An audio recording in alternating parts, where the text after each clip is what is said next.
Hello and welcome back, ladies and gents and everything in between. Um, Welcome back to another reaction video, SB19, my dudes. Um, this is going to be, I just saw this pop up. So, and you know my history with random videos that pop up on my YouTube. So I figured it was meant to be for whatever reason. So we're going to watch it. It is Billboard News' new interview with them. I believe it's about a few weeks old to a month old. It's about the SIMULA WAKAS tour. Um, I'm assuming just random questions about the tour and about them and where they'd like to go on the tour and whatever. So we're going to see what they have to say. I'm interested and excited to get to see their personalities a little bit because some of my next reaction videos I'm planning on doing, I want to do the casual Chuck videos that everybody recommended, where he goes through kind of their story as a group, and then like he does individual ones as well, from my understanding about each guy. So that's going to be my next, probably my next five. Um, so I'm interested to get to know more about the guys. Um, as always, I appreciate you guys being here. So let's get into it. We're going to give all of our efforts, our love into this last EP. In California, so LA would be the city for me. If it's nuts, that's whack. We should not do that. I'm in LA. So, SIMULA at WAKAS basically translates to English beginning and ending. So when we first conceptualizing our EP, we have this question in our minds. How are we going to be able to exceed what we've done before? How are we going to exceed our best or our maximum potential? So when we started creating the EP or giving a title to the EP, we've thought the question, what if this is the ending? What if this is going to be the last? What are we going to do? And what if this is the beginning? We've started our goals, we've set our goals and our dreams. So how are we going to start it? That's why we entitled the EP SIMULA at WAKAS, because we didn't want to close the trilogy of EPs not doing what we wanted to do. In terms of producing the song Damn, we had a really big or crazy idea in terms of creating the music. We wanted to make the music more cinematic than before. So we've incorporated instruments that make it feel really big and epic.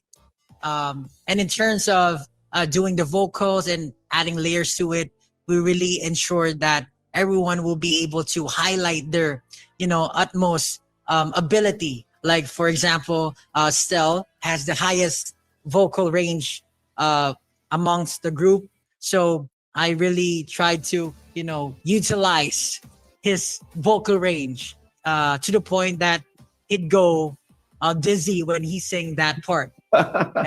Those kind of things. And for Ken, he has the deepest voice, so we try to utilize that as well. So for this title track, we just try to highlight each of the members so that when we present the music to the whole world, it would be like they're listening to the Avengers of the Philippines. It's like that.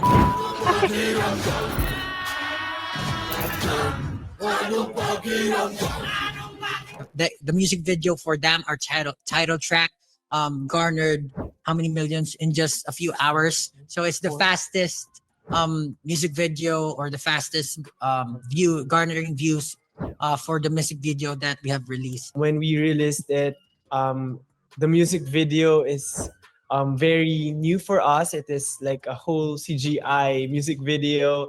And when we released the EP, it is with the 2 music videos. So the fans were like surprised. Were really surprised with those difference to our previous releases. When push comes to shove, your best is enough. It won't hurt to try. Actually, when the demo was sent to us, when the first time we heard about it, we all agreed that it must be in our in our EP because the messaging, the melody, and all that. Um, we think that it's perfect for our EP, and we really relate to it. So yeah, we just had a like a quiet revision Pablo did to make it more SB19. But basically, I think we all think that this one's gonna be loved by many. Dead in this world, so we'll never ever walk away with stones left unturned. I think it's greatly embedded in our culture because when we were kids, just like Sel, I think it was because of when we were young, our families, our parents used to set up this home karaoke in the house and just play music and sing along with the family. And I think that kind of bond that we had when we were kid is like we grew up on it, so that when we were in high school and college, we are into music, I guess. So that's why when in international competitions, when they heard a singer like with um, beautiful voice, they can they can really say, are you Filipino or something? Filipinos were known as good singers and good performers, and yeah, as what Pablo said, I think it's They really very are, embedded though. in our I've never met a culture Filipino who as can't well. sing. quick trivia. I think almost all of our celebrations here in the Philippines are like incorporated with karaoke. So Yeah. if it's your birthday, there's karaoke. If it's graduation, there's karaoke. Like all of the celebrations here, people will always ask you to sing this song, sing this song. Filipinos, So that's, yeah, I guess that's how we grow up being able to sing for most Filipinos. yeah, most Filipinos are great belters. Losing myself trying to be alive. So I've been picture perfect in your eyes. Ken, one of our members, produced it. Basically it talks about like pushing through um struggles along the way as an artist. As an artist, definitely there's gonna be a lot of like walls to overcome, but then like we realize we just have to stay strong, and with the support of our fans, all that seem impossible is not passable. So Our group always like to experiment. Yep. So that's why when I just like what I've said earlier, each of us has different styles in music, and each of us have different vibes. So we try to, in order to have this consensus, we try to highlight the styles of each member, and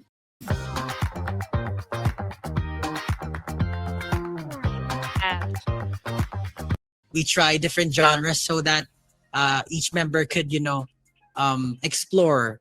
Each of us get to explore the fragment of that member. First off, this is the biggest indoor stage in the whole world. So we were able to sell the stage for less than 7 hours. So we were really, really grateful. That's why we've I want to be at the invited next one, guys. great minds to collaborate with us to make this show really, really grand. Apart from improving ourselves or training ourselves to equip for the whole performances, we've invited great directors who have directed such great shows. Also, in doing the setting, different effects, all of it will be grand, and we have a surprise that we couldn't tell right now, but really, really soon, 18, you should be gearing up for that because you will really have the experience of your life if you just wait for it. For me, since my family is in California, so LA would be the city for me. I guess apart from the Universal Studios LA, I'd also Josh's family is in LA. You guys gotta let me in on the Josh's family isn't in the Philippines. I thought it was Ken's family that lives out of the country. So have their families moved out of the Philippines since becoming famous, or give me some I know I'm gonna watch the casual Chuck thing, but give me some more info in the comments because I that just blew my mind. Like I'm in LA, just saying. Also, what want to go visit Japan? For me, I wanted to, because Stel told us that Pechanga is a really nice place. So I'm very excited to go there since we're having a concert there for the first time. So since I really love fashion, so yeah, New York and Japan is like one and number two, both number one for me. Well, if given a chance to have a show in Europe, why not? I'm excited to go to Europe. Yeah, that's on the list. I wish. Of course, they're really liked it. They were excited about it because before we released this EP, we promoted as individual artists. So each of us had their own time promoting their own music, and then our fans 18 waited for how many years? 2 years before our comeback as a group. So they were really excited about the EP, and when we released it, like everyone went gaga about it. We went gaga. Oh, I love Pablo. He's such a good front man, you know, such a good leader. I did not know some of that. The LA thing still got me going, guys. And I remember when you guys commented about Europe, like they haven't come to Europe yet. So look, that's on Stell's bucket list. It might be coming. Pachanga, that's actually close to my grandmother's house. I wish I had the money to go to that show too, because you already know I would. I think that show was in like a week. Um, they just seem so personable, really. Like they just seem like really humble dudes. It's one of the few times you see a group like this that's going viral. Like you said, 4 million views ish on the Dom video, like within hours of it posting. Like when you reach that level of success, some people, like I don't want to say they let it go to their heads, but like they kind of do. Like some people can handle fame and some people can't. And some people, I guess they forget. And this is, I grew up in Los Angeles, and I got to know. You know, I used to hang out at places like the Whiskey A Go Go, the Viper Room, and you would see some people that took off and some people didn't. And the people that did take off, it was some could handle it and some couldn't. In the in the way that I mean that is they would kind of lose themselves. When you forget where you come from, when the glitz and the glam and the lights and the clothes and the people loving on you and stuff, it can get a lot for one person to handle in multiple ways. Like I'm sure for the guys, they're probably, if they haven't reached it already, they're just reaching it, that point where you wonder if people like you for you or if they like you because you're famous. Like that's got to be really hard to juggle, um and to figure out, especially when it comes to finding girlfriends. I don't know if any of them have girlfriends or not, but I'm sure that weighs on them because you don't know if people only like you because you're famous. Like if all this went away tomorrow and you were a janitor, would they still like you? So that's got to be tough. So they just seem like they're still really humble, even with all of this success and everything they've got going on, the traveling and everything like that. Um, from meeting Justin's mom, I can tell they're still very family oriented. I mean, their families come to their shows, they travel with them. The family unit is obviously still very connected. Other than it seems like Ken's family, I know his grandparents have passed away, right? Someone told me that at the concert, but